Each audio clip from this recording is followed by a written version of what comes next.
Fala galera, tudo bom? Você aí que é do time do Tio Uli, você que é da galera do Tio Uli, eu tô fazendo esse vídeo especialmente para você, a pedido aí principalmente da galera do time do Tio Uli.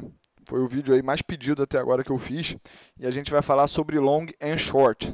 É uma operação que eu preciso explicar primeiramente um conceito aqui antes de tudo para vocês entenderem a dinâmica, tá? A parte long é a parte normal aí que a gente já conhece do mercado. Eu compro uma ação, ela pode subir e eu ganho quando ela sobe, ou ela pode cair e eu perco quando ela cai. A parte short, galera, é um derivado de um conceito chamado aluguel de ações. E o exemplo mais fácil para eu dar para vocês do que é um aluguel é o seguinte. Vamos dizer que eu estou com meu amigo aqui, Rafael Rio Torto, que está aqui na minha frente, e ele me empresta US$ 100. E o dólar lá na época que eu peguei emprestado com ele estava 4,20. Então ele fala assim, Ulia, eu não quero saber para onde o dólar vai, eu só quero os meus US$ 100 de volta. Eu, muito maroto, muito letrado em finanças, falo assim, tá bom, Rafa. Aí pego os US$ 100 com ele, vendo lá por R$ 420, que é o preço da cotação no dia. Aí o Bolsonaro sobe nas pesquisas, a vida é bela, as coisas vão bem e o dólar cai para 3,70. O que eu faço? Pego aqueles R$ 420 que eu peguei quando eu vendi os US$ 100 do Rafa e vou lá e compro de novo US$ 100 por R$ 370. Então, aqueles R$ 50 de diferença, que foi por quanto eu vendi lá os US$ 100 por 420, esperei cair e recomprei os mesmos US$ 100 por 3,70, eu fico com aquilo como lucro e devolvo os US$ 100 para ele. E é assim que a gente ganha dinheiro fazendo um short no mercado. Short, ele tem o sentido aí de você pegar a parte curta do mercado. Você bota o teu dinheiro e caso o mercado caia, você consegue monetizar isso, tá bom? Diferenças básicas do long e do short. O long, você compra por 10, por exemplo, e você pode subir até o infinito. Ou seja, você está ilimitado no teu potencial de ganho. Já o short, você vende por 10, só que só pode cair até zero. Você não pode ter um valor negativo de uma ação. Então, a partir desse momento, você entende que existe uma assimetria. Ou seja, o long pode ir para o infinito e o short ele só tem um limite de quanto você vendeu aquilo até o zero, tá? Então, baseado nisso, galera, existe a operação de long short, que você fica comprado em algumas coisas e fica vendido em outras coisas e você quer ganhar de várias maneiras, mas tentando que a parte que você está long ganhe mais do que a parte que está short, caso venha a dar prejuízo. Tem várias possibilidades aí dentro e eu vou tentar falar algumas delas, tá? Então, basicamente, a parte short é a parcela que você aposta na queda dos preços ou, pelo menos, na alta com menos aceleração, com menos ímpeto do que a parte long. E para fazer isso, a gente tem que estar de olho em três coisas básicas. Isso aqui não é tudo, galera. É só um overview aí do assunto, tá? Lembre-se disso. A gente precisa aprofundar os nossos assuntos antes de realmente botar dinheiro no game, no jogo. Então, primeiro de tudo, a gente tem que entender se aquele ativo ele fornece a possibilidade de aluguel. Existem ações que a gente não pode alugar e vendê-las, né, a descoberto, fazer o short. Um desses ativos aí é o ouro, por exemplo. Você não pode apostar na queda do ouro. Se você fizer isso numa ação que não pode ter venda, você paga uma multa bem alta aí por dia que você está exposto nisso e tem que devolver todo o lucro que você tiver caso isso aconteça, tá? Outra coisa que a gente tem que estar de olho é o custo financeiro disso e o custo do aluguel, porque a partir do momento que a gente está alugando uma ação, a gente tem que pagar um aluguel para a pessoa que a gente pegou emprestada essa ação. A gente, por outro lado, no Buy and Hold, a gente tem a possibilidade de lucrar alugando as nossas ações para quem quer vender elas a descoberto, tá? Então, se isso aqui tiver acima de, sei lá, 8%, acima de 8%, 6% ao ano, não vale a pena porque fica muito caro você alugar. lembrando, o custo do aluguel ele é pro rata, ou seja, se a taxa de aluguel é 10% ao ano, eu fiquei uma semana, eu vou pagar proporcionalmente àquela semana só, tá? E a gente tem que estar de olho também na disponibilidade do aluguel, galera. Por quê? Porque existem ações que não têm aluguel disponível. Um exemplo é a Magazine Luiza. Por quê?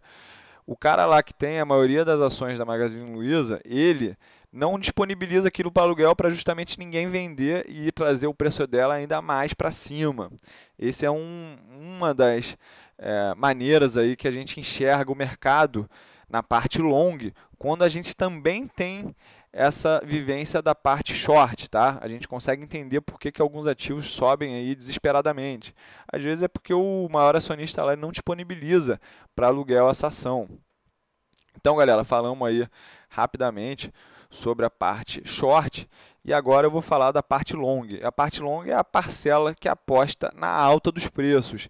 É aquela que a gente está ativamente procurando alta aí nas cotações, tá? Então, o que a gente tem que olhar basicamente para as ações long? A gente tem que olhar para o beta.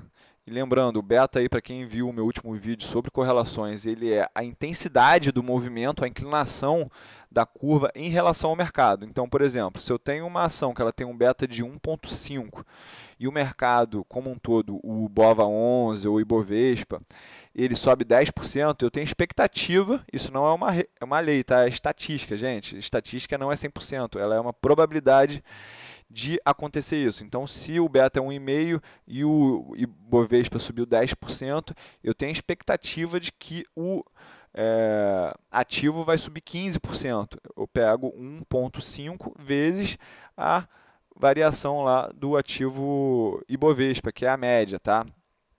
Então, como é que eu faço isso na prática? Estou achando que o mercado está barato e eu vou apostar na alta do mercado e eu quero fazer isso me alavancando através de um long short. Eu vou comprar uma carteira de ações com beta 1,5, 1,3, 1,4, eu vou decidir aí, eu vou comprar uma média de ações que vai dar uma média de um beta e eu vou vender no mesmo financeiro uma quantidade igual de financeiro com um beta 1, porque eu vou estar exposto ao mercado para alta somente através do beta, eu não vou estar exposto através do financeiro, tá? Isso é uma possibilidade. A outra possibilidade é através do financeiro. Então, por exemplo, estou achando que o mercado ele está muito barato e eu sei a ação que vai subir mais, eu sei que a Magazine Luiza vai dobrar de preço. Então, o que eu faço? Eu compro, por exemplo, 100 mil reais de Magazine Luiza e vendo 50 mil reais de BOVA11. Então, eu vou estar com uma exposição líquida de 50 mil reais num ativo que tem muito potencial de lucro. Então, eu vou financiar aquela minha posição que eu tenho uma grande convicção através da venda do BOVA11. Outra coisa, correlações. Então, eu vou apostar aqui numa carteira que tem uma correlação muito alta com o Ibovespa e eu vou, através disso, redear a parte da minha carteira vendendo BOVA11.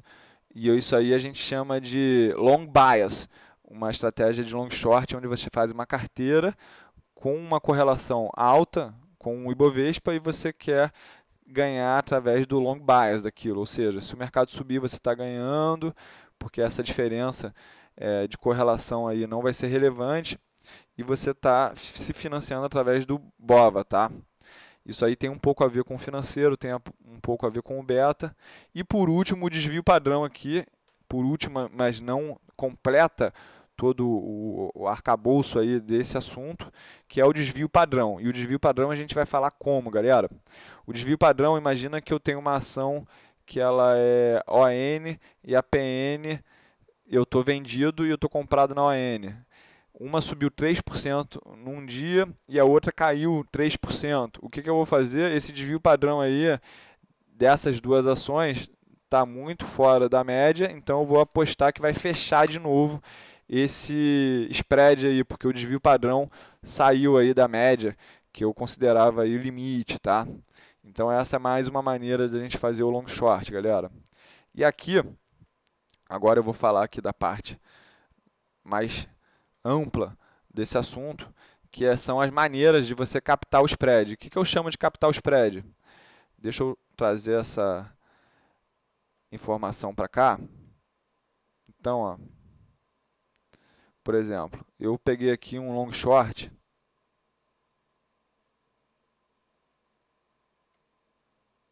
Deixa eu aumentar isso aqui, ó, um segundo.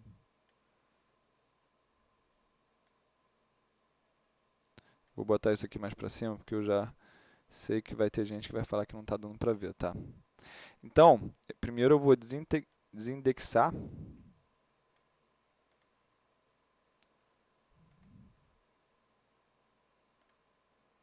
Ferramentas, desindexar ativo. Então a gente vê aqui, ó, deixa eu só conferir que está cabendo tudo aqui dentro. Tá sim, tá. Então aqui em fevereiro, janeiro de 2016, a Vale estava aí a R$ 8,00, hoje ela está a 58. Vamos botar aí que a gente teve uma valorização de mais de 700%, isso, né? Então aqui foi o fundo da Vale. Então, quem sabe aí um pouco mais do mercado, sabe que a Vale ela é controlada por uma outra empresa que também está na bolsa, galera. E o nome dessa empresa é Bradespar.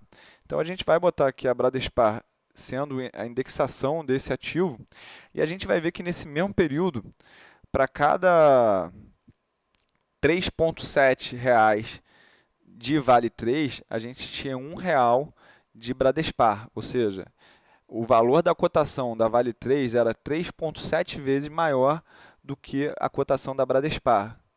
E aí, quem ganhou dinheiro aqui, galera, foi a pessoa que comprou a Bradespar na mesma quantidade financeira que vendeu a Vale 3 na mesma quantidade financeira. Porque esse spread que era de 3,7 vezes, hoje em dia ele está em 1,7. Ele já chegou até a bater 1,27. Ou seja, para cada R$ 100.000 que a pessoa botou nessa operação, mas lembrando, ela não botou nada direcional. Ela comprou 100 mil e vendeu 100 mil, botou zero aí de financeiro, de caixa, né? Ela tem que ter margem para fazer isso. Ela ganhou 50% disso, ou seja, fez 50 mil de lucro sem teoricamente ter que botar dinheiro nenhum, já que essa margem ela pode ser dada como garantia o teu título de renda fixa, as tuas barras de ouro, as tuas próprias ações da tua carteira. Então isso é uma maneira que o mercado tem de se alavancar em termos de risco, tá? Então você vê aí, ó, o potencial de lucro que isso dá. Isso aqui também foi verdade numa outro direcionamento, tá? Isso é normal porque as holdings elas tendem a perder mais valor no mercado de baixa do que as empresas aí pure play, que a gente chama, né? São o jogo puro aí que a Vale é de mineração.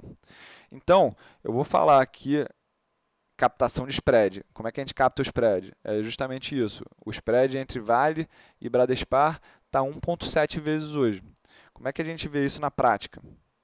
Vou trazer aqui no conteúdo exclusivo. E aqui, como é que a gente monta uma planilha baseada num long short, galera? Tá vendo que eu estou aqui long, ou seja, comprado na Vale 3, na quantidade de 10 mil ações. Hoje a Vale fechou a 58,37, ou seja, eu estou num financeiro aqui de 583 mil reais. Para não assustar a galera, eu vou botar aqui só 1.000 só, tá? Que a gente vai resolver tudo isso num zero só. Então eu tenho 58 mil reais de exposição aqui na Vale, porque eu comprei 1.000 ações a 58,37. Então eu tenho que vender equivalente disso de Bradespar. Só que eu sei que a Bradespar está 34,39. Então, aqui que a gente acha essa correlação, esse spread de 1,7. 1,6973. E a gente pega esse valor aqui que a gente tem que vender, divide pela cotação e a gente vai chegar aqui num valor de 1.697 ações. Como a gente tem sempre que fazer lotes de 100 em 100, a gente ajusta isso aqui para a casa mais próxima, tá? Então vocês acharam aqui, viram aqui como é que a gente faz o financeiro, como é que a gente acha o spread. A partir disso a gente vai voltar lá para o nosso mind map e eu vou te mostrar aqui como é que são as possibilidades de captar esse spread, né? Primeiro deles é você sempre está fazendo um long and short entre renda fixa e renda variável. Por quê? Porque a partir do momento que você está botando o teu dinheiro em renda variável nas ações, você tem que vender a renda fixa. Mesmo que você não esteja short, você está abrindo mão daquele retorno. Então, para você que ainda não pegou o que é long short, é o trade-off.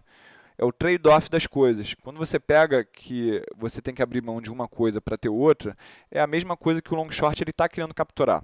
Então, vamos dizer que você está achando que a renda fixa vai pagar 6% ao ano nos próximos 5 anos. E você acha que as ações vão dar 10% em média ao ano.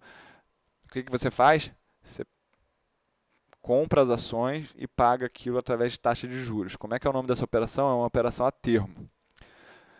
Complicado, né? Eu sei, mas a gente não tem pressa aqui, galera. Vocês podem me perguntar sempre que vocês quiserem aí no grupo, que eu vou dar o meu máximo para responder isso, tá? Outra maneira da gente fazer um long short com classes de ativo. A gente pega uma média de fundos imobiliários, compra ela e vende a média de ações no mesmo financeiro. O que a gente vai estar falando aqui? Ah, eu quero estar exposto na renda variável, só que eu acho que as ações estão caras, então eu vou comprar aqui fundos imobiliários e vou vender o mesmo financeiro nas ações. Por quê? Porque quando as ações caírem, eu vou recomprá-las mais barato e vou me desfazer dos meus fundos imobiliários que tem um beta muito menor. Então eu misturei beta aqui com classe de ativos e a gente está vendo como é que o long short ele pode ser muito rico nas várias maneiras que a gente pode explorar ele, tá? A gente também tem o setor contra setor, ou seja, eu vou pegar aqui a média dos bancos e vou comprar.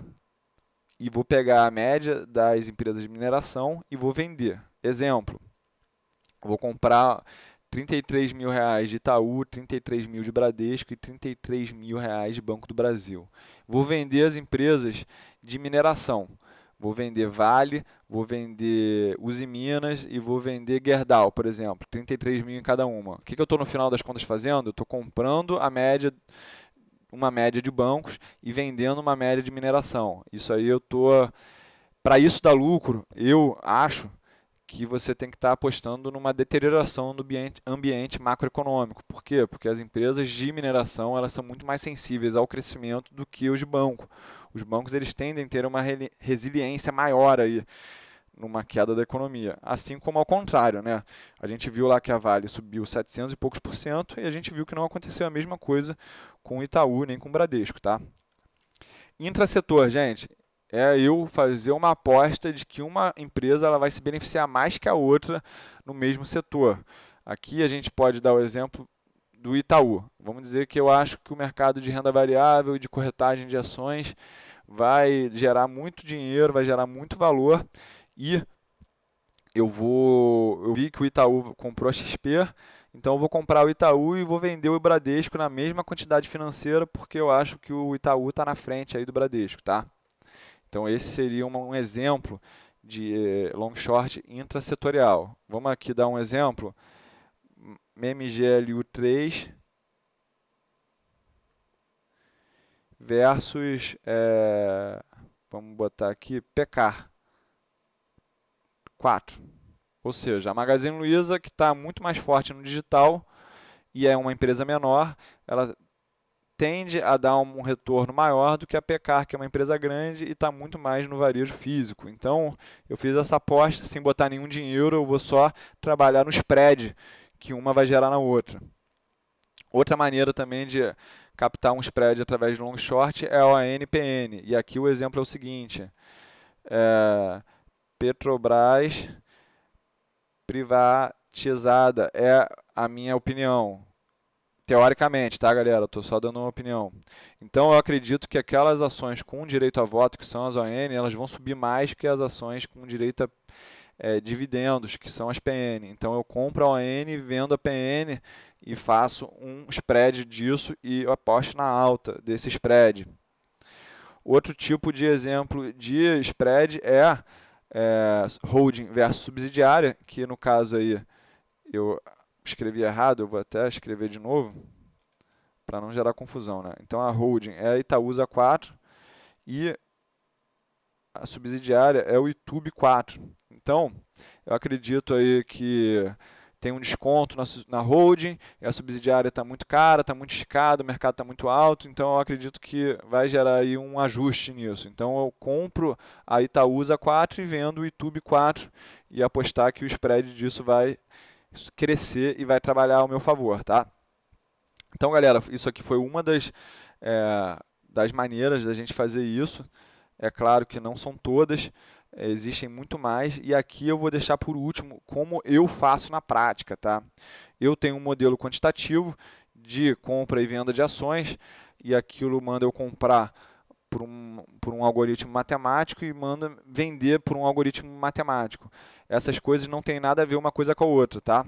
Então, não tem correlação nenhuma um evento com o outro e muitas das vezes, por exemplo, tenho 10 ações nesse modelo aí matemático. Então, tem vezes que eu estou com 5 compradas e 5 vendidas. Eu acabo não botando nenhum dinheiro na jogada e eu fico comprando o long short dessa carteira que está mandando eu comprar por uma questão quantitativa e vendo uma que tem uma questão quantitativa também para vender, tá? Então, isso aí não tem nada a ver com fundamentos, tem tudo a ver com histórico de preços, e isso vai acabar gerando um long short. Vai ter vezes que dessas 10 ações eu vou estar com 8 compradas, 2 vendidas, eu vou estar com as 10 compradas, nenhuma vendida, às vezes eu vou estar com as 10 vendidas, nenhuma comprada. Então isso é dinâmico, mas vai ter uma hora que vai ter 5 compradas e 5 vendidas, eu vou zerar isso e vai ter um long short perfeito de financeiro, blá, blá, blá, blá. Então, galera, esse foi o assunto long short. Espero que vocês tenham gostado. Isso com certeza vai gerar muita dúvida. Eu não quero que vocês sintam vergonha de perguntar as dúvidas, de explorar mais esse assunto, porque esse assunto é gigante, tá, galera? E por isso que, mais uma vez, é só o começo, tá?